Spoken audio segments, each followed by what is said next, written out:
नमस्कार प्यारे विद्यार्थियों, श्री शक्ति क्लासेस में पुनः एक बार आपका स्वागत है। और आज हम पाठ पढ़ेंगे पादप वृद्धि या प्लांट ग्रोथ।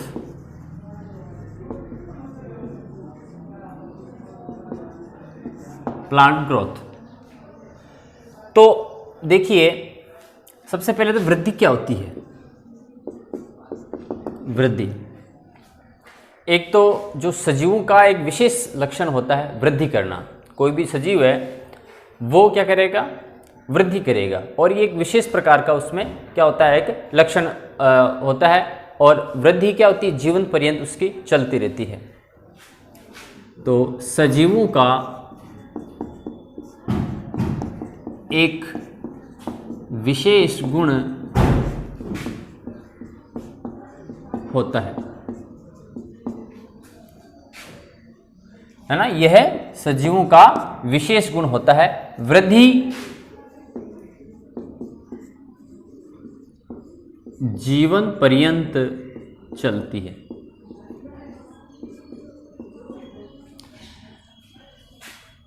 ठीक है। और इस वृद्धि के कारण होता क्या है, सजीवों के आयतन में और उसके जो शुष्क भार होता है, उसके शरीर का जो शुष्क भार होता है, उसमें क्या होती है, बढ़ोतरी होती है। तो वृद्धि के कारण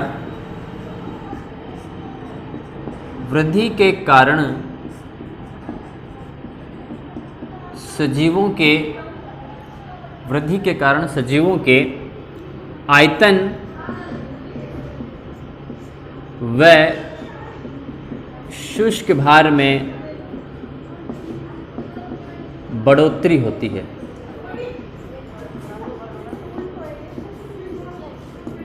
यदि हम इसकी एक परिभाषा देखें, वृद्धि की परिभाषा देखें, तो वृद्धि की परिभाषा क्या हो जाएगी कि सजीवों में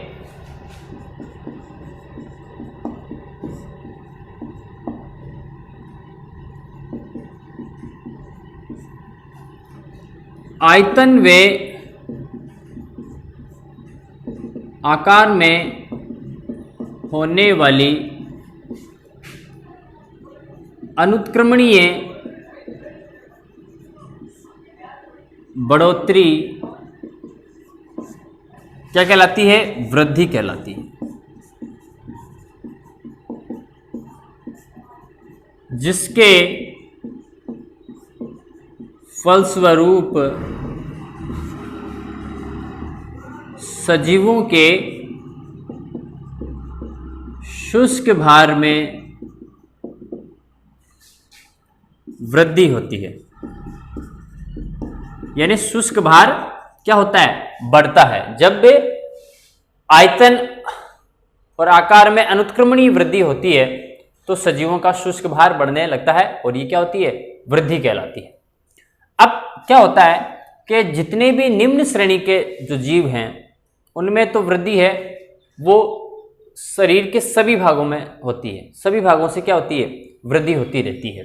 लेकिन जो उच्च कोटि के प्राणी हैं, उच्च श्रेणी के जो सजीव हैं, उनमें कुछ निश्चित स्थानों पर ही क्या होती है, वृद्धि होती है। सभी स्थानों से वृद्धि नहीं होती। तो निम्न श्रेणी के जीवों में वृद्धि सभी भागों में होती है। यानी संपूर्ण शरीर से आप कह सकते हो कि संपूर्ण शरीर में क्या होती है, वृद्धि होती है। परंतु उच्च श्रेणी के जीवों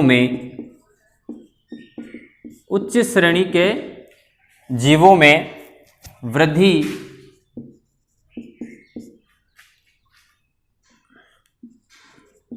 कुछ सीमित स्थानों पर ही होती है, सब भागों में नहीं होती वृद्धि।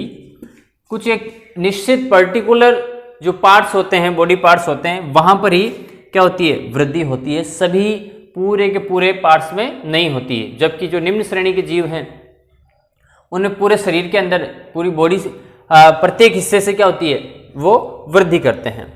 अब जहां से वृद्धि होती है, जिस स्थान से कोई सजीव के अंदर वृद्धि हो रही है, तो वहां पर कुछ विशेषता होगी, तभी तो उस स्थान से वृद्धि हो रही है, बाकी स्थानों से वृद्धि नहीं हो रही है। तो जिस स्थान से वृद्धि होती है वहां पर एक ऊतक होता है जिसे हम कहते हैं विभज्योतक ऊतक। उस विभज्योतक ऊतक के कारण ही जहां जहां पर ये विभज्योतक ऊतक पाए जाएंगे वहां पर शरीर की क्या होगी, वृद्धि होगी। ठीक है ना। तो इसका मतलब क्या हुआ कि विभज्योतक ऊतक के कारण ही वृद्धि हो रही है। जिस स्थान से सजीवों में वृद्धि होती है, जिस स्थान से सजीवों में वृद्धि होती है,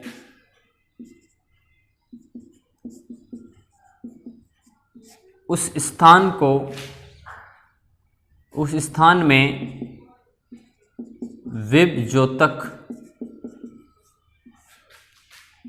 विभज्योतक ऊतक होता है। ठीक है, कौन सा? विभज्योतक ऊतक होता है। अब जो विभज्योतक ऊतक है ये क्या होता है, विभाजनशील होता है। यहाँ की इस जो विभज्योतक टिश्यू की जो कोशिकाएं होती है वो बड़ी विभाजनशील होती है, लगातार इनका विभाजन होता रहता है। और हम जानते हैं जिस स्थान से विभाजन होगा उसमें क्या होगा, धीरे धीरे वृद्धि होगी। तो जिस स्थान में वृद्धि हो रही है, जिस पर्टिकुलर स्थान पर वृद्धि हो रही है, वो वृद्धि इस विभज्योतक ऊतक के कारण होती है। अब विभज्योतक ऊतक स्थिति के आधार पर 3 प्रकार के होते हैं। विभज्योतक ऊतक स्थिति के आधार पर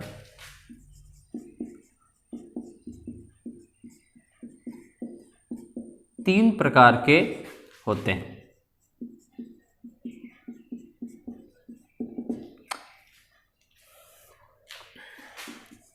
एक होता है आपके शीर्ष विभज्योतक,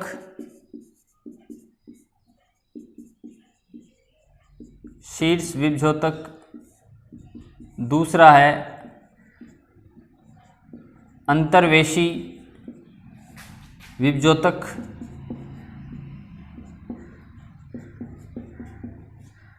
और तीसरा है आपका पार्श्व विभज्योतक।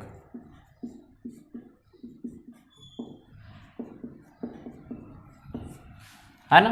तो विभज्योतक है वो स्थिति के आधार पर 3 प्रकार के होते हैं, शीर्ष विभज्योतक, फिर अंतर्वेशी, और एक होता है पार्श्व विभज्योतक। और ये ध्यान रखिए कि इन विभज्योतक ऊतक के कारण ही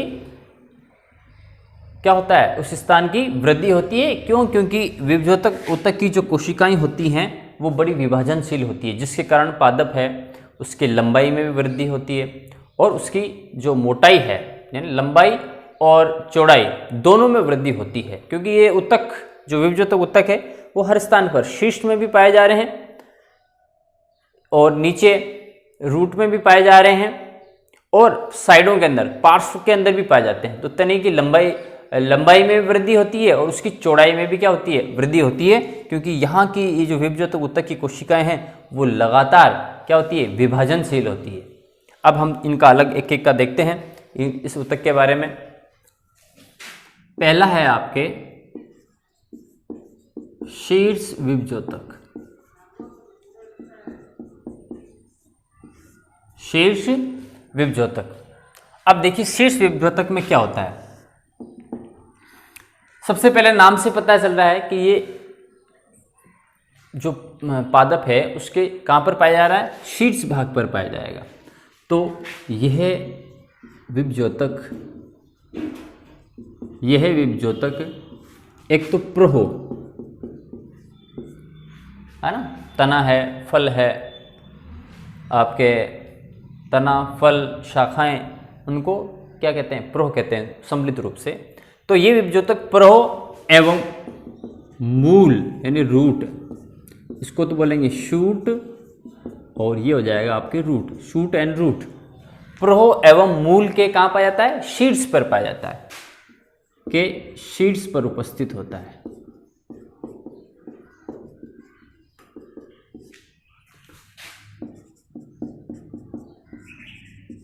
ठीक है, ये जो शीर्ष विभजोतक है ये एक तो प्रहो के और मूलों के शीर्ष स्थानों पर ये क्या होता है, उपस्थित होता है। जैसे कि हमने पहले ही बात की है कि इस विभजोतक की जो कोशिकाएं हैं वो लगातार क्या होती हैं, विभाजित होती रहती हैं।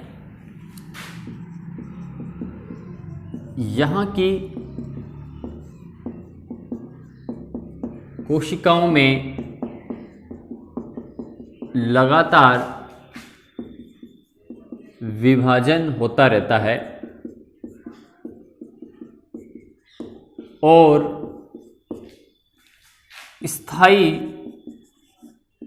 ऊतकों का निर्माण होता है।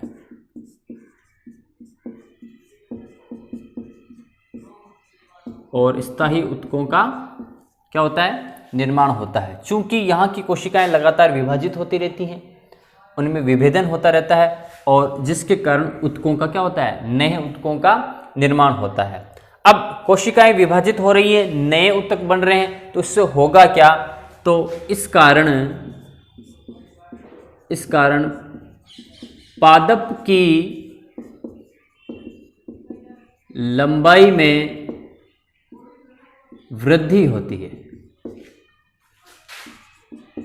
पौधा क्या हो जाएगा, लंबा होने लग जाएगा। क्यों? क्योंकि शीर्ष पर ही, पादप के शीर्ष भाग में ही ये ऊतक है वो पाया जाता है और वहां पर ही कोशिकाओं का विभाजन हो रहा है, नए ऊतक बन रहे हैं, तो उसके पादप के लंबाई में वृद्धि होगी। लेकिन कुछ थोड़ी सी मात्रा में, कुछ सीमित मात्रा में उसकी मोटाई में भी क्या होती है, वृद्धि होती है। लेकिन कुछ सीमित मात्रा में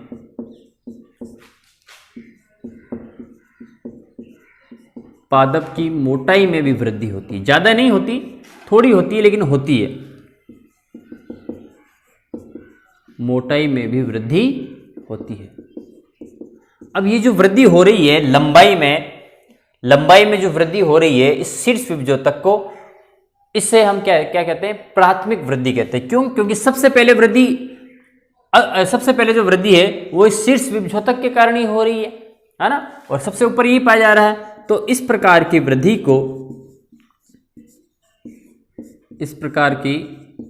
को प्राथमिक वृद्धि कहते हैं।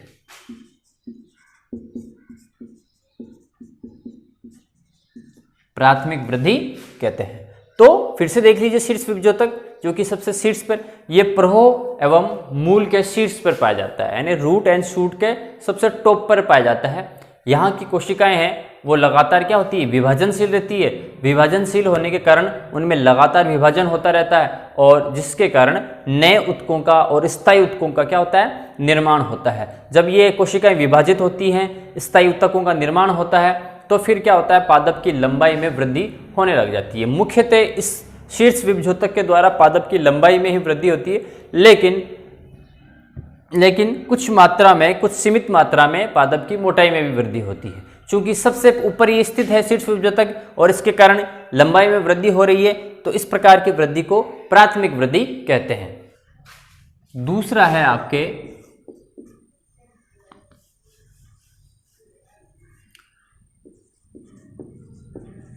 अंतर्वेशी विभजोतक।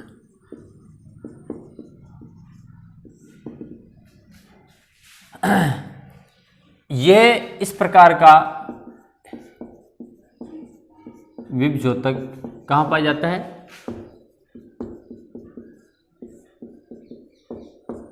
तने के पारू के ऊपर पाया जाता है।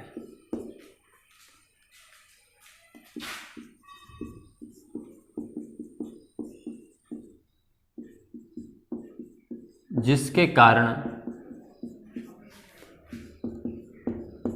तने की लंबाई में वृद्धि होती है। तने की लंबाई में वृद्धि होती है, जैसे गन्ना, घास आदि। तो ये जो अंतर्वेशी विभजोतक है ये आपके कहाँ पाया जाएगा, जो तनों पर पर्व संधियां पाई जाती हैं उन पर्व संधियों के ऊपर पाया जाता है। जब इसमें विभाजन होगा, इसकी कोशिकाओं में विभाजन होगा, तो क्या होगा, पर्व संधि की लंबाई, पर्व संधि है वो धीरे धीरे क्या हो जाएगी, बढ़ने लग जाएगी, जिसके कारण पौधे का तना है वो भी क्या होता है, लंबाई में बढ़ेगा। ठीक है, से गन्ना वगैरह घास इसके उदाहरण हैं। तीसरा जो विभजोतक है वो है पार्श्व विभजोतक। पार्श्व विभजोतक तो इस प्रकार का विभजोतक, इस प्रकार का विभजोतक जैसे नाम से ही पता है, पार्श्व, पार्श्व का मतलब होता है साइड से, है ना। तो इस प्रकार का विभजोतक एक तो मूल व स्तंभ के पार्श्व में पाया जाता है।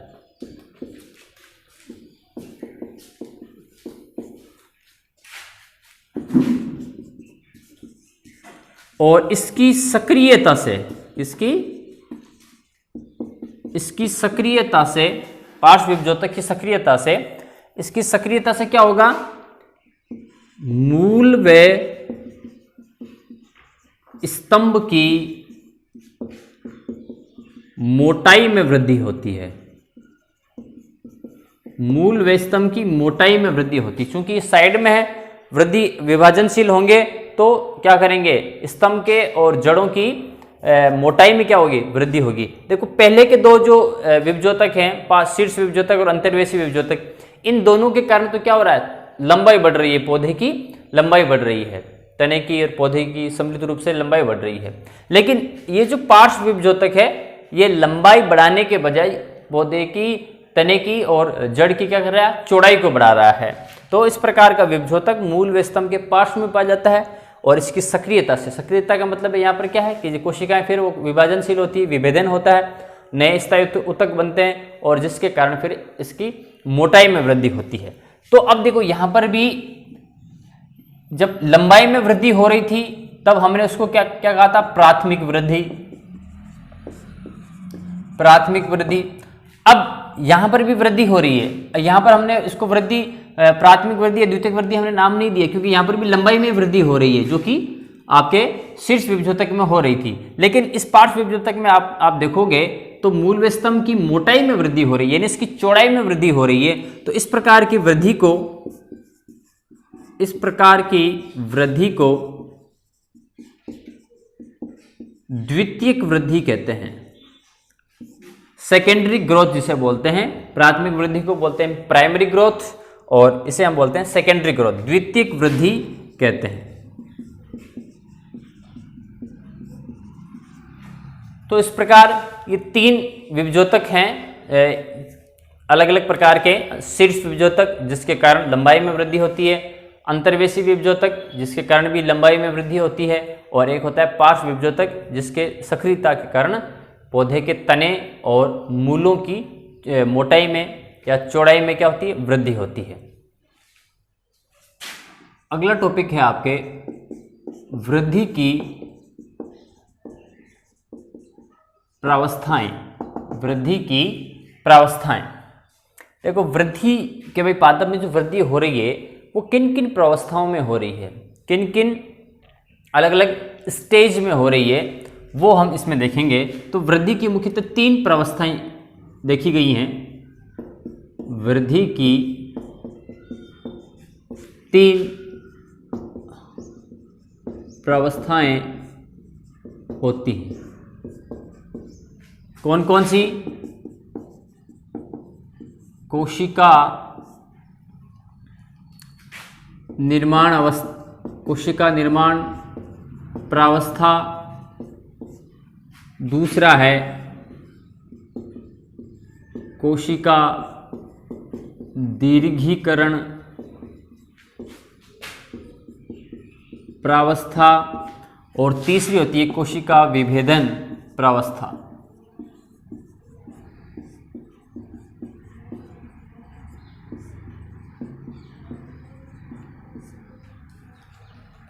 ठीक है, तो जो वृद्धि हो रही है प्लांट के अंदर उसको आप तीन भागों में बांट सकते हो। उस प्रावस्था को, वृद्धि की जो प्रावस्था है, प्रावस्था यानी शुरू से लेकर अंतिम चरण तक जो वृद्धि होती है वो लगभग तीन चरणों में होती है। सबसे पहले कोशिका निर्माण प्रावस्था, फिर कोशिका दीर्घीकरण प्रावस्था और तीसरा है कोशिका विभेदन प्रावस्था। अब देखो कोशिका निर्माण प्रावस्था अलग अलग देखते हैं हम। पहला है आपके कोशिका निर्माण प्रावस्था।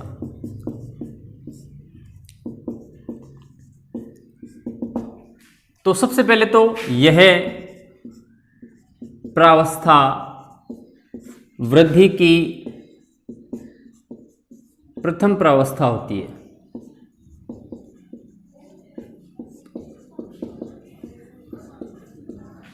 ठीक है। अब इस प्रावस्था में क्या होता है, इस प्रावस्था में जो कोशिकाएं हैं, कोशिकाओं का निरंतर विभाजन होता है।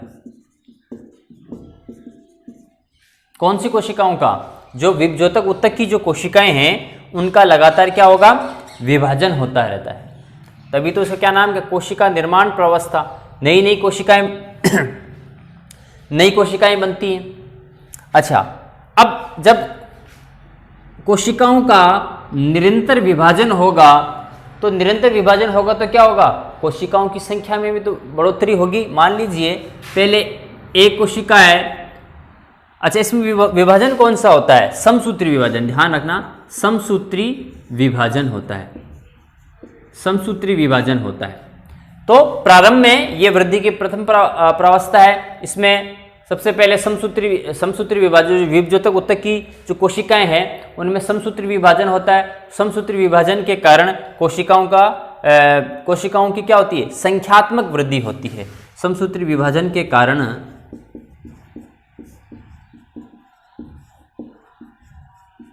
कोशिकाओं की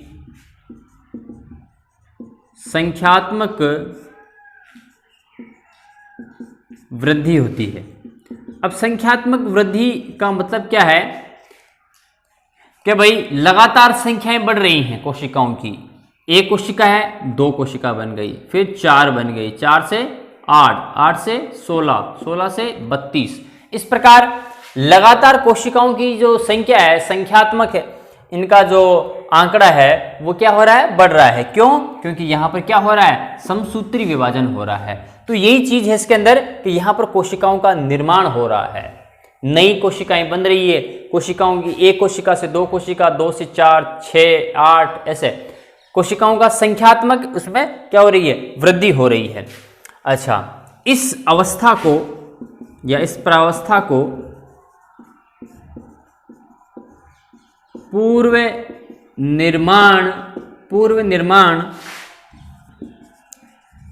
प्रावस्था भी कहते हैं, क्योंकि इस प्रावस्था में पादप अपनी वृद्धि के लिए क्या करता है, तैयारी करता है।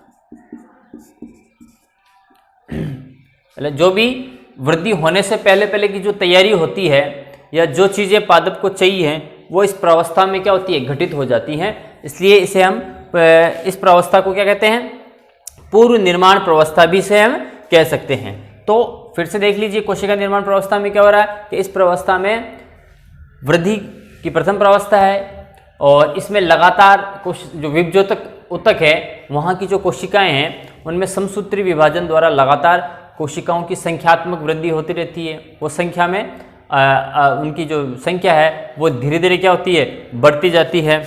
और इस प्रावस्था को पूर्व निर्माण प्रावस्था भी कहते हैं, क्योंकि इस प्रावस्था में पादप अपनी वृद्धि के लिए तैयारी करता है। एक चीज़ और है इसके अंदर कि भाई इस यहाँ की जो कोशिकाएं हैं, निर्माण प्रावस्था की जो कोशिकाएं होती हैं उनका जो जीव द्रव्य है वो थोड़ा सघन हो जाता है। कोशिका भित्ति है वो क्या हो जाती है, थोड़ी पतली हो जाती है। ये भी इसकी विशेषता है।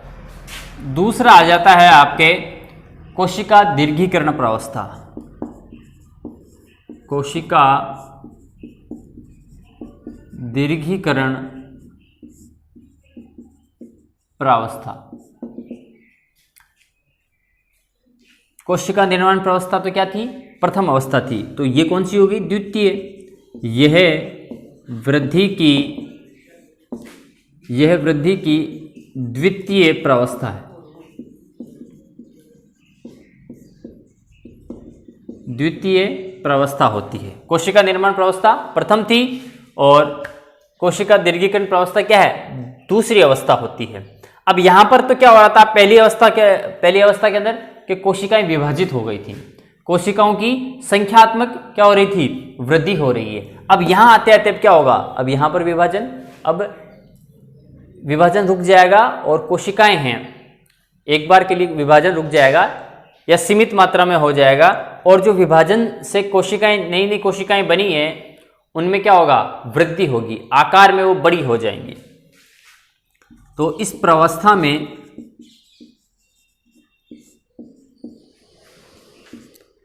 विभाजित कोशिकाओं में वृद्धि होती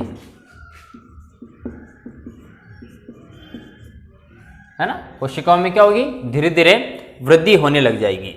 साथ ही साथ छोटी छोटी रिक्तिकाओं का निर्माण होता है। छोटी छोटी रिक्तिकाओं का निर्माण होता है। छोटी छोटी रिक्तिकाओं का क्या हो गया? निर्माण हो गया। और इन रिक्तिकाओं में होता क्या है? जल और अन्य घुलित पदार्थ क्या होते हैं? उसके अंदर मिले हुए होते हैं। रिक्तिका के अंदर जल व अन्य घुलित पदार्थ विद्यमान होते हैं।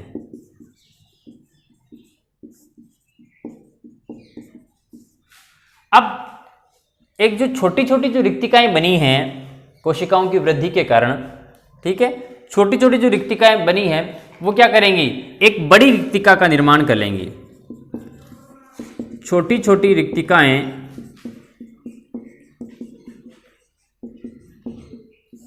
मिलकर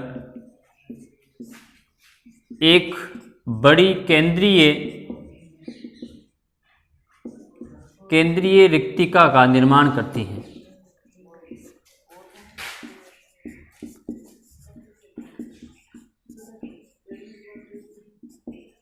केंद्रीय रिक्तिका का क्या कर लेती हैं? निर्माण कर लेती है। छोटी छोटी रिक्तिकाएं हैं, आपस में मिलेंगी, बड़ी केंद्रीय रिक्तिका का क्या करेंगे? वो निर्माण करती है। अब इसमें क्या होगा? जब रिक्तिकाएं बनने लग जाती हैं तो उस समय कोशिकाओं का जो केंद्रक है और जो कोशिका द्रव्य है वो क्या होगा? परिधि में स्थित होगा, है ना? परिधि का मतलब जैसे ये मान लीजिए कोशिका है तो ये सेंटर है, ये सेंटर पॉइंट है, यहाँ पर केंद्रक होना चाहिए लेकिन यहाँ पर नहीं होता। वो कहाँ चला जाता है? परिधि में। केंद्रक और कोशिका द्रव्य परिधि में चला जाता है। इस प्रावस्था में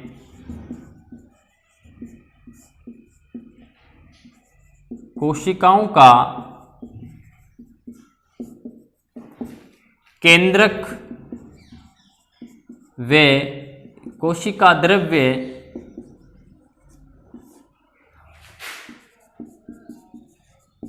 परिधि में स्थित होता है।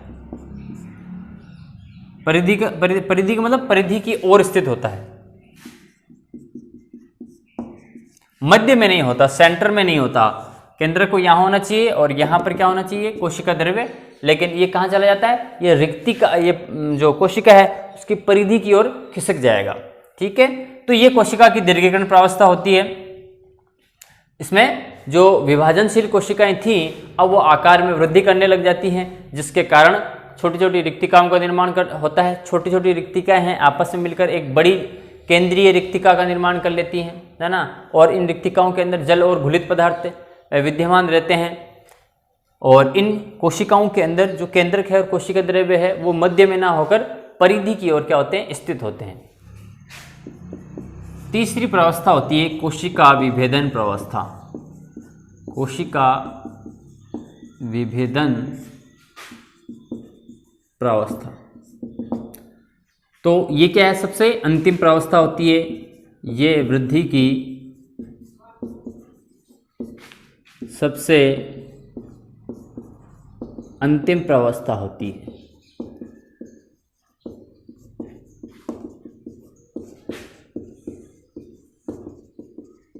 और इस प्रावस्था में क्या हो रहा है, देखो वहां पर तो सबसे पहली प्रावस्था में क्या हो रहा था, कोशिकाओं का विभाजन हुआ था। दूसरी प्रावस्थाओं में कोशिकाएं आकार में वृद्धि कर रही थी।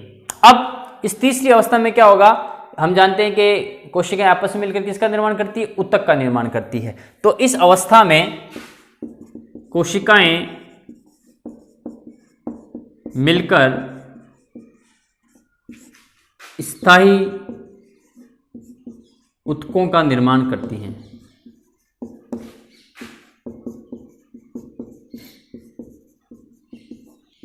पहली अवस्था में कोशिकाएं विभाजित हुई, दूसरे में उनके आकार में वृद्धि हो गई, और अब तीसरे में जो इनका एक्चुअल काम है कि कोशिकाएं आपस में मिलकर ऊतकों का निर्माण करती हैं। तो यहां पर स्थायी ऊतकों का ये कोशिकाएं क्या कर लेती हैं, निर्माण कर लेती हैं। कोशिकाओं के आकार में अत्यधिक क्या होता है, परिवर्तन आ जाता है, अत्यधिक परिवर्तन आ जाता है। और जो कोशिकाएं हैं वो कार्य के अनुसार अब क्या हो जाती हैं, विभेदित हो जाती हैं। अलग अलग कार्य को जो अलग अलग जो कार्य करने के लिए कोशिकाएं हैं उनका समूह क्या होगा, फिर वो अलग अलग हो जाएगा। एक कार्य करने के लिए कुछ कोशिकाओं का एक समूह बन जाएगा, है ना। तो इस समय कोशिकाएं कार्य के अनुसार विभेदित हो जाती हैं। कार्य के अनुसार क्या हो जाएंगी, विभेदित हो जाएंगी। जाइलम व फ्लोएम इस प्रावस्था में क्या हो जाते हैं, विभेदित हो जाते हैं। जाइलम और फ्लोएम क्या हो जाते हैं, विभेदित हो जाते हैं इस विभेदन प्रावस्था में। ठीक है, तो ये वृद्धि के सबसे अंतिम प्रावस्था होती है। और इस प्रावस्था में जो कोशिकाएं विभाजित हुई हैं, आकार में जिन्होंने वृद्धि की है, अब वो कोशिकाएं अपना जो सही रूप है वो लेना शुरू कर देती हैं, यानी वो स्थायी ऊतकों में उनका क्या हो जाता है, उनका परिवर्तन हो जाता है। कोशिकाएं मिलकर स्थायी ऊतकों का निर्माण कर लेती हैं। प्रत्येक जो कोशिकाएं हैं वो अब कार्य के अनुसार क्या हो जाती हैं, विभेदित हो जाती हैं। और जाइलम और फ्लोएम का भी क्या होता है, विभेदन हो जाता है। तो ये वृद्धि की 3 प्रावस्थाएं होती हैं, निर्माण प्रावस्था, कोशिका दीर्घीकरण प्रावस्था और कोशिका विभेदन प्रावस्था। आगे है आपके वृद्धि बल गतिकी। वृद्धि बल गतिकी क्या होता है, देखो एक निश्चित समय में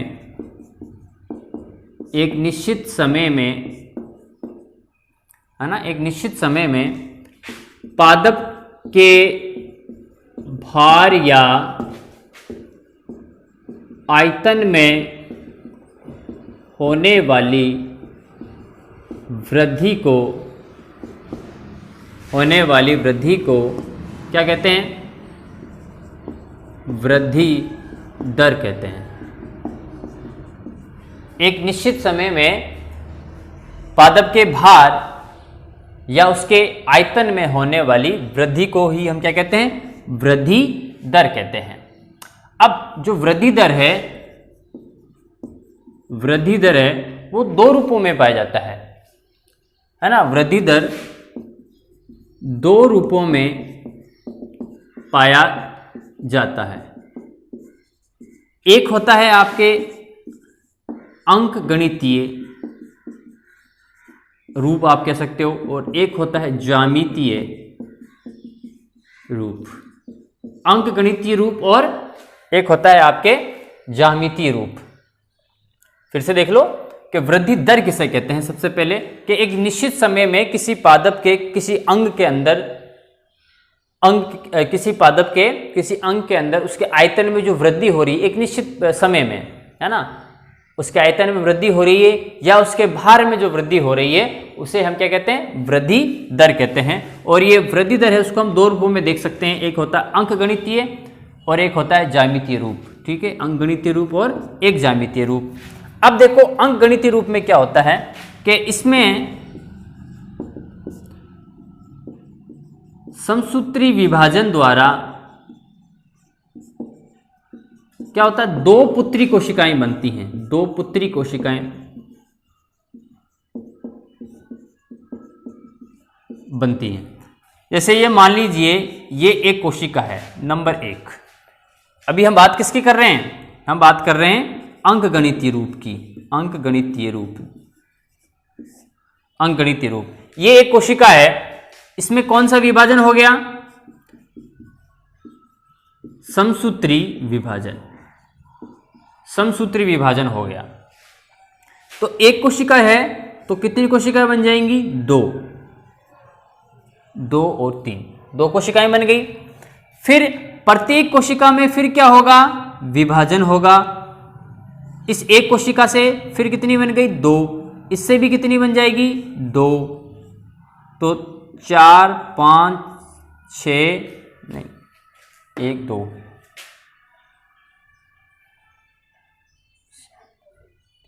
ठीक है ना। फिर वापस इससे कितनी बन गई, दो कोशिकाएं बन गई, इससे भी कितनी बन गई, दो कोशिकाएं बन गई, इससे भी कितनी बन गई, दो, इससे भी कितनी बन गई, दो। तो इसमें क्या हो रहा है, लगातार संख्या बढ़ रही है ना। समसूत्री विभाजन में एक कोशिका से कितनी बनी, देखो दो बनी। अब इन दो कोशिकाओं से कितनी बन गई, चार, 1 2 3 4, चार कोशिकाओं से कितनी बनी, 1 2 3 4 5 6 7 8, है ना। तो लगातार संख्यात्मक वृद्धि हो रही है। एक कोशिका से कितनी बनी, दो बन गई, दो से कितनी बनी, चार कोशिकाओं का निर्माण हुआ, 4 से 8 कोशिकाओं से, 8 से कितने का हो जाएगा, 16 कोशिकाओं का, 16 से 32 कोशिकाओं का, 32 से 64 कोशिकाओं का। तो लगातार क्या हो रहा है, संख्यात्मक वृद्धि हो रही है, संख्यात्मक वृद्धि। किस प्रकार के रूप में, अंकगणितीय रूप में। कि अंकगणितीय रूप में क्या हो रहा है, एक कोशिका विभाजित, एक कोशिका में समसूत्री विभाजन होता है, दो कोशिकाएं बनती है, वो दोनों कोशिकाएं वापस समसूत्री विभाजन करती है, चार कोशिकाएं बनती हैं, बनाती हैं। वो चारों कोशिकाएं हैं वापस समसूत्री विभाजन करेंगी, 8 कोशिकाएं बनेंगी। उन 8 कोशिकाओं का फिर विभाजन होगा, 16 कोशिकाएं बनेंगी, 16 कोशिकाओं का फिर विभाजन होगा, 32 बनेंगी, और 32 कोशिकाओं का विभाजन होगा, 64 कोशिकाएं बनेंगी, और फिर आगे और 64 कोशिकाओं का विभाजन होगा, और कोशिकाओं की संख्या है वो बढ़ती जाएगी। तो ये तो है आपका क्या होता है, अंकगणितीय रूप है। अब एक और होता है जिसे हम कहते हैं ज्यामितीय रूप, ज्यामितीय रूप, ज्यामितीय रूप। अब इसमें क्या हो रहा है, देखो ये किस प्रकार हो रहा है कि इसके अंदर ये एक कोशिका है, ठीक है, एक कोशिका है, ये एक कोशिका है, विभाजन हो गया, कितनी बन गई, दो कोशिकाएं बन गई, ये दो कोशिकाएं बन गई, ठीक है। अब इनमें एक कोशिका तो विभाजनशील होगी, कौन सी, मान लीजिए ये कोशिका है, ये तो विभाजनशील है, लेकिन ये कोशिका क्या है, ये विभाजनशील नहीं होगी। यहां पर क्या हो रहा था कि दोनों कोशिकाएं विभाजनशील है, ये भी कोशिका विभाजनशील है, ये भी कोशिका विभाजनशील है। 2 नंबर वाली कोशिका भी आगे विभाजित होगी, समसूत्री विभाजन होगा, 3 नंबर वाली का भी होगा। लेकिन यहां पर ऐसा नहीं है, मान लीजिए 2 और ये 3, हमने इसका नाम दे दिया, तो ये मात्र कोशिका है, मात्र कोशिका है, विभाजन हुआ, 2 पुत्री कोशिकाएं बन गई, पुत्री कोशिकाएं बन गई। तो इस पुत्री कोशिकाओं में ये कोशिका तो विभाजनशील है, लेकिन तीसरे नंबर की कोशिका है, कोशिका का क्या होगा, विभाजन नहीं होगा। तो चलो फिर वापस से अब क्या होगा, अब ये तो विभाजनशील है नहीं, तो इसका विभाजन होगा नहीं। इस कोशिका, दूसरे नंबर कोशिका का विभाजन हुआ है, तो फिर इससे कितनी बन जाएगी कोशिकाएं, फिर बन गई इसमें 2, हमने नाम दे दिया 4 और ये 5। अब 4 और 5 कोशिकाएं बनी है, 2 कोशिकाएं बनी हैं। इस 2 नंबर वाली कोशिका, इस कोशिका के समसूत्री विभाजन से फिर से 2 कोशिकाओं का निर्माण हो गया। अब इन कोशिकाओं में फिर एक कोशिका तो क्या होगा, विभाजनशील रहेगी, ये कोशिका विभाजनशील नहीं रहेगी 5वें नंबर की। अब वापस ये चूंकि ये विभाजनशील है, इसमें कोशिका का विभाजन हो जाएगा, फिर इससे कितनी बन जाएगी, 2 कोशिकाएं बन जाएगी, 6 और 7 नंबर। अब इसमें 6 तो विभाजनशील है, ये फिर अविभाजनशील है, इसमें फिर विभाजन नहीं होगा, तो कितनी कोशिका बची, 1। अब 1 में फिर विभाजन होगा, 8 और 9।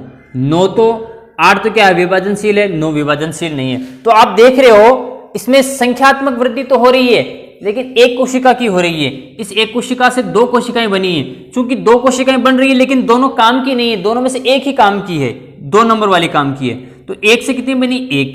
अब 2 नंबर वाले पे देखो, ठीक है, इसमें भी विभाजन हुआ, 2 कोशिकाओं का निर्माण हुआ, 4 और 5। यहाँ 4 वाली 5 नंबर 5 वाली कोशिका विभाजनशील नहीं है, सिर्फ 4 वाली है। तो यहाँ पर भी कोशिका कितने काम योग्य, एक ही है। तो ज्यामितीय रूप में जो कोशिकाओं की जो वृद्धि होगी वो कैसी होगी, 1 1 1 1, यानी हर एक कोशिका से सिर्फ एक एक कोशिका का क्या हो रहा है, विभाजन हो रहा है, नई कोशिकाएं बन रही है, नई कोशिकाओं का निर्माण हो रहा है। जबकि अंकगणितीय रूप में तो क्या हो रहा था, संख्यात्मक वृद्धि हो रही थी, 1 से 2, 2 से 4, 4 से 8, है ना, 8 से 16, 32, 64 ऐसे। इसमें ऐसा नहीं हो रहा, इस एक कोशिका से इस एक का ही निर्माण हुआ, इससे इसका ही निर्माण हुआ, एक कोशिका का ही निर्माण हुआ, इस चौथे नंबर से भी एक कोशिका का निर्माण हुआ है, और छठे नंबर से भी एक कोशिका का निर्माण हुआ है ना। बने तो निर्माण तो 2 कोशिकाओं का हुआ, लेकिन एक कोशिका किसी काम की नहीं है, विभाजनशील नहीं है, इसलिए हम इसको काउंट नहीं करेंगे। तो ये ज्यामितीय रूप है। और इस प्रकार का जो ज्यामितीय जो वृद्धि होती है, ज्यामितीय जो वृद्धि होती है वो आपके प्रोह व मूल में पाई जाती है, प्रोह और मूल में पाई जाती है ना। तो ये है आपके वृद्धि बल गति की। तो आज के लिए इतना ही, कल फिर एक नए टॉपिक के साथ मिलेंगे, तब तक के लिए धन्यवाद।